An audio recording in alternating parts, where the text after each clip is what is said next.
देख विषेख मोह निसातम देख विषेख अखंड तिमार हुए सुख धामी अखंड मार हुए सुख धामी पूर्ण प्रकाश भयो उर्मे पूर्ण प्रकाश भयो उर्मे हिम द्वैत गयो लखि एक ललामी हिम द्वैत गयो लख एक ललामी सद्गुण कुंज खिले मन मानस सद्गुण कुंज खिले मन मानस कर्म रूप दुरे भोगामी कर्म उलोक दुरे भवगामी आत्म रूप विराज रहे आत्म रूप विराज रहे गुरुदेव को बारंबार नमामि गुरुदेव को बारंबार नमामि ब्रह्मचर्य वृत्ति सो अखंड धृति ब्रह्मचर्य वृत्ति सो अखंड धृति सुकृति सन्मार्ग किए जिन तय सुकृति सन्मार्ग किए जिन तय प्रकृति से परे विकृति को हरे प्रकृति से परे विकृति को हरे संसति संताप कियो जिन छय संसति संताप कियो जिन छय जगति में जितेंद्र करी जागृति जगति में जितेंद्र करी जागृति निर्मल सद ज्ञान दियो निर्भय निर्मल सद ज्ञान दियो निर्भय श्रोता समाज सभी बोलो श्रोता समाज सभी बोलो श्री सतगुरुदेव भगवान की जय श्री सतगुरुदेव भगवान की जय श्री सतगुरुदेव भगवान की श्री सतगुरुदेव भगवान की जय। परम पूज्य स्वामी निश्चल दास जी महाराज श्रुति विचार सागर ग्रंथ चतुर्थ तरंग का प्रसंग नंबर 186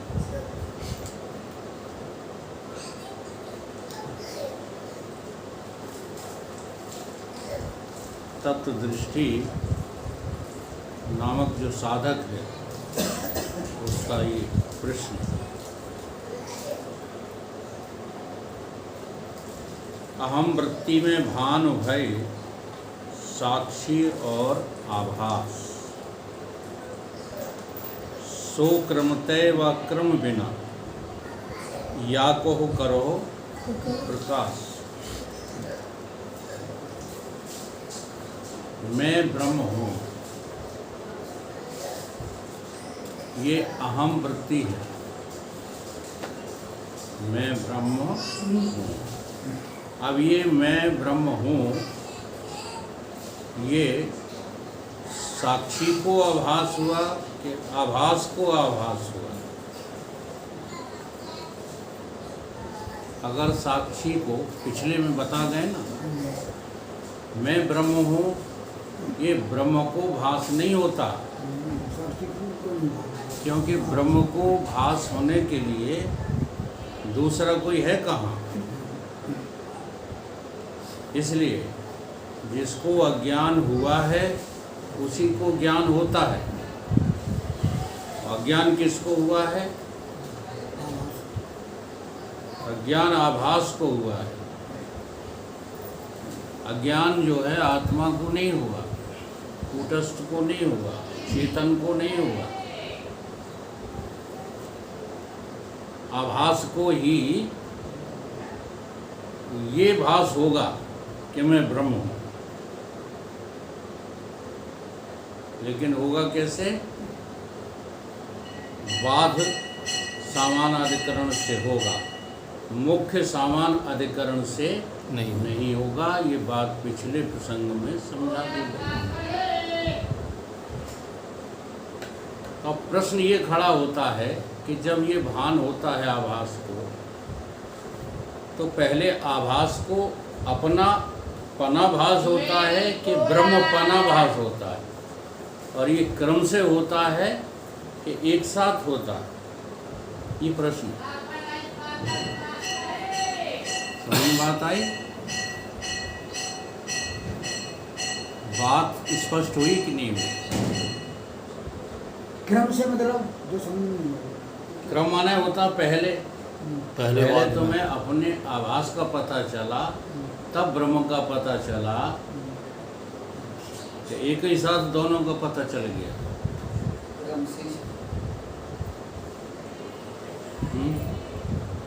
ये प्रश्न है, अपने अंदर प्रश्न खड़ा करो।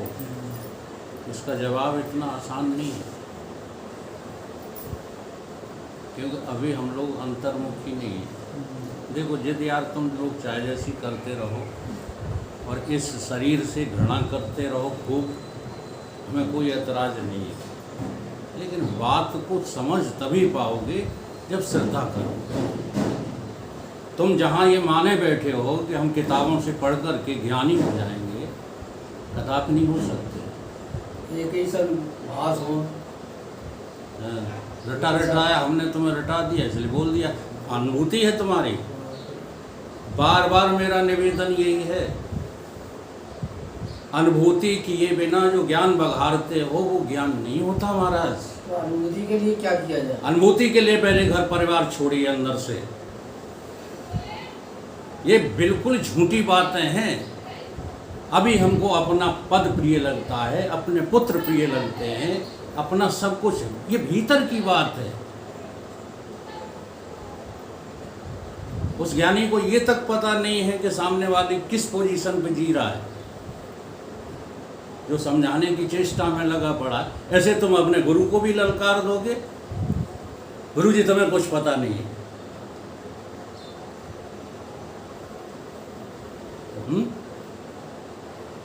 श्रद्धा लाइए। श्रद्धा के बल ये ज्ञान जो है हमें 40-50 वर्षों तक समझ में नहीं आया, जबकि आप लोगों की तरह मैं श्रद्धा करता था कि नहीं करता था। जो आप शब्द बोलते रहते हो, अभी एक दिन वो मुरारी बोल रहा था ना, तो हम आवते ही काय को हैं, ये कोई श्रद्धा है? आप आते हो, इसका अभिमान है ये कि श्रद्धा है? शायद ऐसा ही होता आया वो पहले से, तो होता तो गुरु रहे तब तक जो है तो आपको उसको हुआ। तो इसकी सच्चाई अब नहीं। अब यही हमारा हाल हो रहा है और क्या। अब ये इन तर्कों से तुम कुछ ले लोगे? अरे ले नहीं लेंगे तो हम भी तो बाद तो में हम ये पछताएंगे। कह रहे हैं, देखो हमने जो गलती की वो तुम क्यों कर रहे हो? बात यहाँ पर है, होता आया है, होता आएगा तो सातों जन्म करोड़ों जन्म बीत जाएंगे। आप अपने को ठीक करो।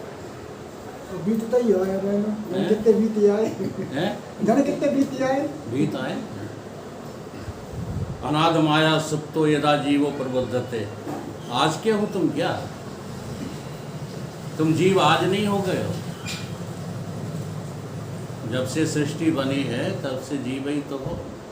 मेरा निवेदन जो है स्वीकार करो। अब ये शब्द आगे हम तब जो है समझाएं जब तुम इस बात को मानो। तो मानने को तैयार नहीं हो, समझने को तैयार नहीं हो, और समझ में आ जाए कैसे आ जाएगी? अपने हृदय में विचार करो। देखो स्थिति बता दो, भक्ति की स्थिति। अब ये जो तुम प्रसंग लेकर के जिद करते हो हमने बोला वही तुमने बोला, ये तुम्हारी बड़ी गलत फहमी है। तुम बोलते हो हम कदापि नहीं बोलते। कबीर बाबा यही तो कह रहे हैं दोहे में। तुम कहते हो कागज लेखी और मैं कहता हूँ अपनी देखी। तो जो अपनी देखी कहता है उससे कागज लेखी की समानता कैसे हो जाएगी? सुने हुई की समानता कैसे हो जाएगी? तो मेरा निवेदन यही है कि इन दोहों को रटो मत। ये तो रण सिंह को पूरे दोहे रटे पड़े हैं, लेकिन रत्ती भर इनको अभी कुछ पता वता नहीं। हम डरते थोड़ी हैं कि इनसे डरें, तुमसे जो है नहीं डरें, ऐसा कुछ नहीं। सच्चाई स्वीकार करो हृदय से। जगदीश कैसे स्वीकार कर रहे हैं? इनको लग जाता है कि जो कुछ कह रहे हैं ये बात तो सही है। तो पिछले जो है चैप्टरों में ये बात निकल गई है कि आप पहले अपने को अधिकारी बनाइए। सुनते रहिए, सुनना मना नहीं है। अगर आपने सुना नहीं होता तो अधिकारी के लक्षण कैसे पता चलते? भय चौ साधन सहित नर सो अधिकृत मतिमान। सो अधिकारी है। वो लक्षण आ ही नहीं रहे। विवेक वैराग्य के बिना, खट संपत्ति के बिना मोक्ष की इच्छा हो कैसे जाएगी? बार बार ये बात समझाते हैं, हजारों बार उदाहरण देते हैं। विवेक इसको नहीं कहते हैं कि ये भी प्यारा लगे और वो भी प्यारा लगे जिससे हम ढूंढ रहे हैं। दो चीज़ें जो है प्यारी लग रही हैं तो आप विवेकी नहीं हो। उसके हम स्पष्ट उदाहरण देते हैं। आपको लगना चाहिए आपने व्यवहार क्या किया इससे कुछ लेना देना नहीं, लेकिन आपको लगता है क्या एक तरफ डेड बॉडी रखी रहे संबंधी की, दूसरी तरफ हमको सत्संग प्रिय लगे, जाना ही है सत्संग। क्या ये तुम्हें दिखने लगा? ऐसा दिखने लगा है तो फिर विवेकी कहेंगे। विवेक की क्या परिभाषा है? अविनाशी आत्मचल जगताते प्रतिकूल, अर्थात जगत है ही नहीं। अब वो डेड बॉडी जगत में है कि जगदीश में है? तो अभी लगा कहाँ? इसी प्रकार से इस दोहे पर आ जाओ, अभी लगेगा नहीं। केवल तुम बना के जवाब दे दो, अभी हम पूछेंगे बताओ कैसे भास हुआ, तो बता नहीं पाओगे, क्योंकि दोनों जवाब आपने इस किताब से रटे हैं। आपने प्रश्न भी रटा है, आपने उत्तर भी रटा है। तो रटांत विद्या फलंत नाही। अब इसकी अनुभूति बार बार अध्ययन करने का अर्थ क्या होता है? ये पहले मैंने गुरुजी से पढ़ लिया, दोबारा जो है विदुर जी के मुंह से पढ़ लिया, ठीक है, तिबारा एक बार अपने आप भी पढ़ लिया है, लेकिन फिर भी पढ़ रहे हैं। हमको इतनी रुचि है पढ़ने में और पढ़ाने में कि इतनी आप लोगों को नहीं है। ऐसा क्यों है? ये थोड़ा डिफरेंस किया करो। वर्तमान को देख करके जो है भूत और भविष्य के निर्णय अच्छे नहीं होते। भूत में तुम्हारा जीवन क्या रहा है, हमारा क्या रहा है, क्यों मिलान करते हो? तुम अपने जीवन के अनुसार सच्चाई को पाओगे। हमने अपने जीवन के अनुसार, अब मैंने आपको बता दिया इसलिए आपको पता है, मैंने अपने विषय में आपको बता दिया इसीलिए तो पता है। अब जो बातें बताई नहीं वो जानते हो आप कि हमने कहा खुरापातें करी। तो दूसरे को देख कर के निर्णय नहीं, आप अपने बारे में सोचिए कि हमें अभी कैसा लगता है। तो प्रश्न ये है कि आभास को ही मैं ब्रह्म हूँ ये ज्ञान होता है, लेकिन शिष्य पूछ रहा है कि ये क्रम से होता है कि एक साथ होता है? पहले आभास को आभास पता लगेगा, फिर उसके बाद वो आभास जानेगा कि वे ब्रह्म कौन है। ऐसे होता है कि एक ही साथ हो जाता है। जब आभास का पता लग जाएगा तुरंत ही ब्रह्म का भी पता लग जाएगा। ये प्रश्न है। तो पहले वो अपने को जानेगा कि मैं ये जो आभास नहीं है। आपको क्या लग रहा है? मैं यही तो पूछ रहा हूँ, आपको लगता क्या है? इसमें क्या लिखा है? जवाब तुम मत दो। जैसे फिर उदाहरण दूँ आपको, आपने गणित के सवाल किए होंगे। एक चलता था चक्रवर्ती गणित चलता था, तो उसमें जो है सारे प्रश्न लिखे रहते थे। पहले प्रश्नावली होती थी, लास्ट में जाकर छोटे छोटे अक्षरों में उनके उत्तर लिखे रहते थे। लिखे रहते थे कि नहीं? अब प्रश्न तुमको दिया एग्जामिनर ने, तुमने उसका उत्तर जो है चक्रवर्ती गणित से देख लिया और उस प्रश्न के नीचे लिख दिया कि इस प्रश्न का उत्तर ये है, लेकिन सॉल्व नहीं किया। बोलो पास हो जाओगे? नहीं। बात यही अपने ग्रंथों को पढ़ने में है। पढ़ तो सबने लिए हैं, पढ़ने पढ़ाने से कुछ नहीं होता है, लेकिन इनका जवाब तुम्हें लगा क्या? जो आपको लगेगा वही सत्य होगा आपके लिए। जो आपको लगेगा वो आपके लिए सत्य होगा, जो हमें लगेगा वो हमारे लिए सत्य होगा।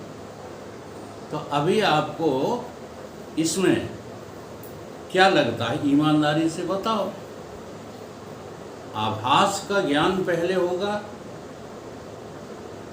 उसके बाद ब्रह्म का ज्ञान होगा, या ब्रह्म और आभास का दोनों एक साथ ज्ञान हो जाएगा? आपको क्या लगता है? हमें तो यही लगता है पहले आवास का ज्ञान हो। देखो, यही रण सिंह कह रहे हैं, यही कह रहे हैं ना। दामोदर जी ने कहा कि नहीं, दोनों एक साथ।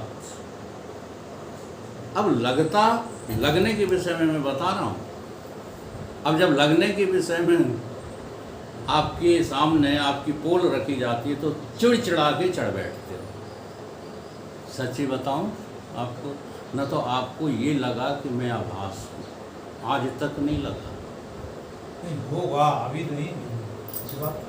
देखो जरा, अभी केवल आपको लगता है कि मैं जगदीश और उसका गूंगे का बाप हूँ। इससे ज़्यादा आपको अभी कुछ लग नहीं पा रहा। क्यों? वही बात बार बार आ जाती है, विवेकपूर्ण वैराग्य जिंदगी में नहीं ला रहे। जब तक विवेकपूर्ण वैराग्य तो है, बहुतों को है। फौजियों को वैराग होता, मैंने उदाहरण दिया था, भले ही इनको बुरी लग गई हो।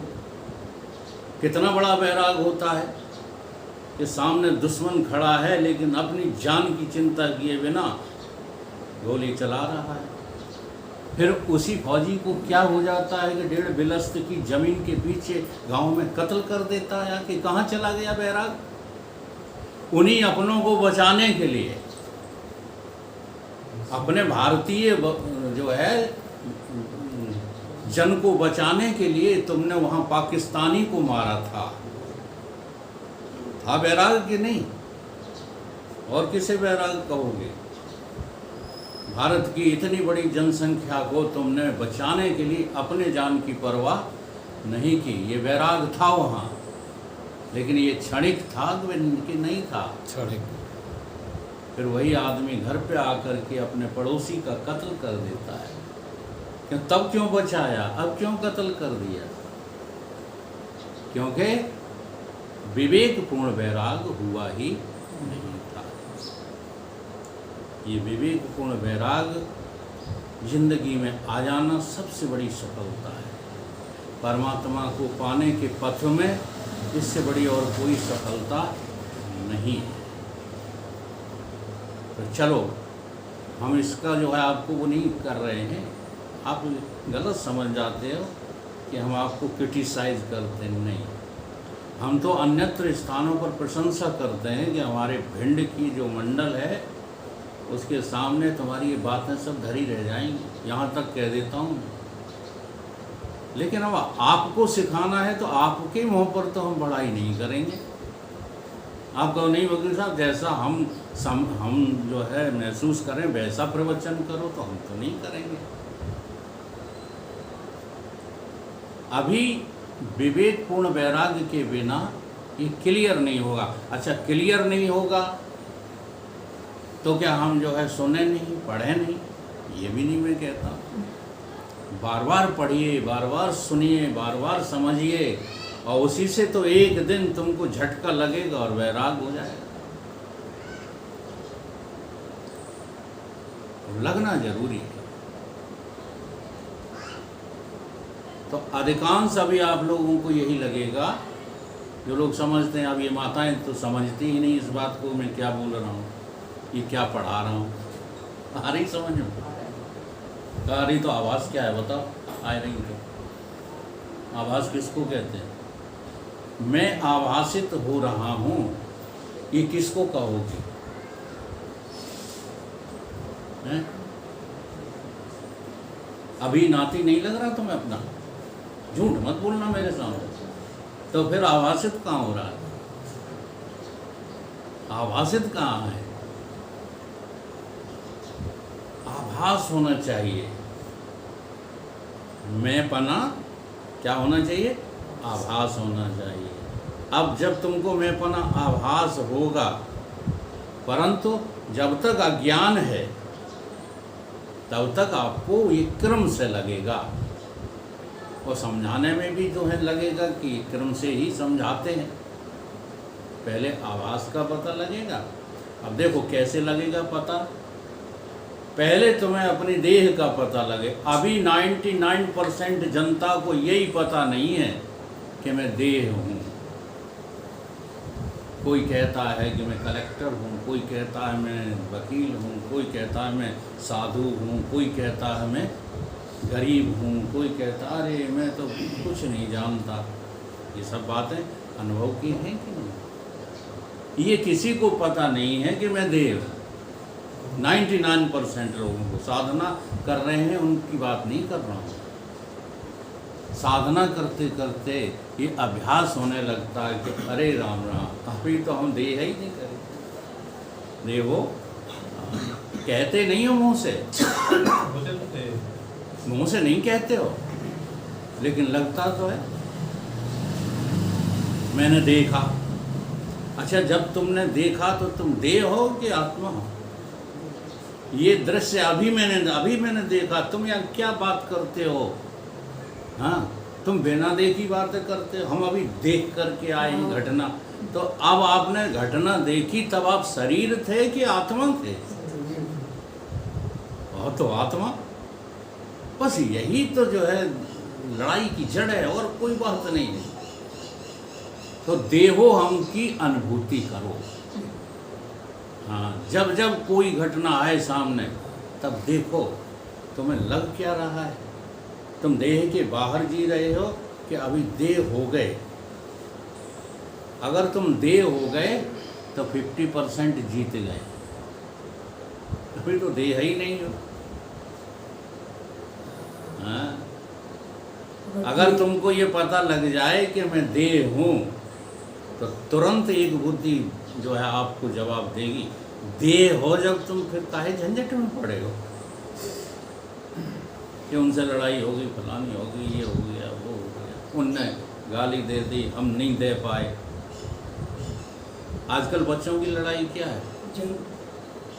उसने गाली दी, हमने गाली का जवाब नहीं दे पाया तो हमने गोली मार दी। और दोनों को पता नहीं है कि दोनों ही अभी देह की अनुभूति नहीं करते। जैसे एक बार जो है हमारे यहाँ कोई किराए पर रहता था, वो झगड़ा कर लिया हमसे। झगड़ा कर लिया तो हमारे बच्चों ने उसकी पिटाई दे दी। पिटाई दे दी तो वो कहने लगा कि अभी तुम थोड़ी देर रुक जाओ, हम बंदूक लेकर आते हैं। तो वहाँ विदुर जी खड़े थे। विदुर जी ने उसको पकड़ा और कहा एक तू बंदूक ले आ, मुझे इसमें कोई एतराज़ नहीं है, लेकिन एक बात बता, तेरी बंदूक से तो गोली निकलेगी, है ना, और हमारी बंदूक से क्या निकलेगा? अच्छा, तेरी गोली हमारी देह में घुस जाएगी तो हमारी देह मर जाएगी, और मेरी गोली तेरी देह में नहीं घुसेगी। तो तुरंत उस लड़के को कुछ एहसास हुआ। उसने कान पकड़े, बाबा जी मैं ये झगड़ा यहीं शांत करता हूँ, मेरी गलती है, मैंने गलती। तो हमारे कहने का मतलब ये समझिए कि मैं देह हूँ, ये समझ। जी हाँ, अच्छे अच्छे साधुओं में नहीं है, आम जनता की बात क्या करें। देह की उपाधियों से ओतप्रोत होकर किए अभिमान जनता घूम रही है, नहीं घूम रही। किसी वकील से कह दो तू तो कभी वकील है ही नहीं, उसकी आग लग जाती है। अब वकील है कि आदमी है? तो यही समस्या यहाँ पर है। ये दोहा तुम्हें क्या कह रहा है? ये कह रहा है कि प्रश्न खड़ा करो कि तुम आभास और ब्रह्म, आभास को ज्ञान होगा मैं ब्रह्म हूँ, ठीक? तो ये एक साथ होगा कि क्रम से होगा? प्रश्न पैदा करो। अब उसके अंदर तो प्रश्न है ये, तब वो पूछ रहा है। क्या आप लोगों के अंदर है ये प्रश्न? तो आप जगदीश ने कहा कि मुझे क्रम से लग रहा है। अच्छा, ये इसी आधार पे कही कि क्रम से हमने अपनी साधना को जो है किया है। पहले मुझे लगता था, हकीकत है, जब आप लोग सत्संग नहीं करते थे तब की जो है आप घटना याद करो, और अब सत्संग करते हो तो अब की कर लेना घटना याद। बहुत बड़ा फर्क आया है कि नहीं आया?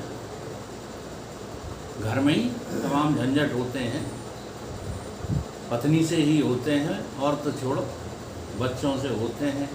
अब फर्क आया कि नहीं आया? क्या तुम्हारे बच्चे अभी तुम्हारी समझ पर हैं? हाँ जी, यही तो है सत्संग का प्रभाव। आपको लग रहा है तो यही आपका प्रश्न है। आभास और ब्रह्म क्रम से जाने जाएंगे, ऐसा आपको लग रहा है, तो ये लगना ही तो क्या है? प्रश्न है, ये उत्तर नहीं है। ये क्या है?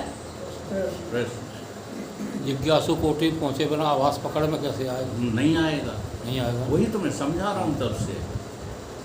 अगर आपके अंदर जिज्ञासा नहीं पैदा हुई, मैं कौन हूँ, मैं कौन हूँ, इस बात की जो है जानकारी के लिए विकल हो जाना, ऐसे नहीं हम का तुम अपने को जिज्ञासु मान बैठो। विकलता आई क्या? बेचैन हुए क्या अपनी मैं को जानने के लिए? हाँ? तो जब तुम्हारे अंदर जिज्ञासा पैदा हो जाएगी तभी तुम ये निर्णय ले पाओगे कि गुरु सही कहते थे कि मैं देह नहीं हूँ। अब देह भी 3 कैटेगरी होती, 3 क्या 5 होती हैं। 5 करके समझो तो जल्दी समझ में आएगी। अन्नमय कोश, प्राणमय कोश, मनोमय कोश, विज्ञानमय कोश और आनंदमय। ये 5 देह हैं तुम्हारे पास। ये कोश नहीं है, ये शरीर है। शरीर ही। इन 5 शरीरों में से तुम कोई नहीं हो। इन शरीरों से रहित तुम भास हो, भास। अब देखो, एक बार बार हम वही समझाएंगे। एक बात है इसका रटना। जी हाँ, जब हमारे गुरुदेव थे ना, तभी हमने रट ली थी ये बात। न हम पंचकोशा चिदानंद रूपा शिवोहम शिवोहम। लेकिन गुरु जी हमारे कहते भटा शिवोहम। ठीक है, बस इतनी सामर्थ्य आ गई थी, वही आपके अंदर आ चुकी है। हम ये नहीं कहते हैं कि नहीं आई है, कि हम गुरुदेव को जो है इतनी मान्यता देते थे, इतनी मान्यता देते थे कि सच बता दूं तो अपने पिताजी को भी इतनी मान्यता नहीं दे पाए जितनी गुरुदेव को दी। इसलिए जो है उनकी बताई हुई बातें आज क्लियर हो गई, और कोई बात थोड़ी है। हम ज़्यादा पढ़े लिखे नहीं हैं, कोई काबिलियत नहीं हमारे। तो ये आपको लग रहा है कि हम जबरदस्ती नहीं थोप रहे। अगर आपको दामोदर जी ये लग रहा है कि एक ही साथ हमें भास हो जाता है, तो सो फॉर गुड, इससे ज़्यादा खुशी की और कोई बात नहीं। लेकिन लगेगा नहीं जब तक, वो हम कारण बता देते हैं। जब तक पत्नी पत्नी लग रही है, बच्चे बच्चे लग रहे हैं, दुकान दुकान लग रही है, तब तक ऐसा लगेगा नहीं झूठ बोल रहे हो। बात ये, वेदांत की पढ़ाई इसलिए कठिन है। ये भी सब कुछ लगता रहे, और भीतर भी हमको अपनी मैं पकड़ में आ जाए, जैसे बहन जी को आ जाती रोज। अगर इतनी पकड़ आ गई होती आपको तो गृहस्थी से वैराग हो गया होता। कोई राग द्वेष नहीं रहता। तो अभी लग रहा है कि क्रम से, जबरदस्ती नहीं थोप रहे हम, लग रहा है क्रम से लग रहा है। हाँ, क्रम से लग रहा है। अब वो गुरुजी कहते हैं कि नहीं, ऐसा क्रम से नहीं लगता।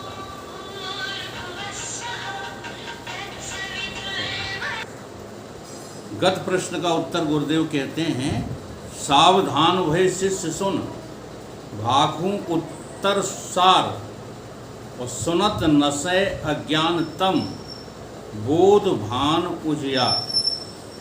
गुरुदेव कहते हैं सावधान होकर के सुनो।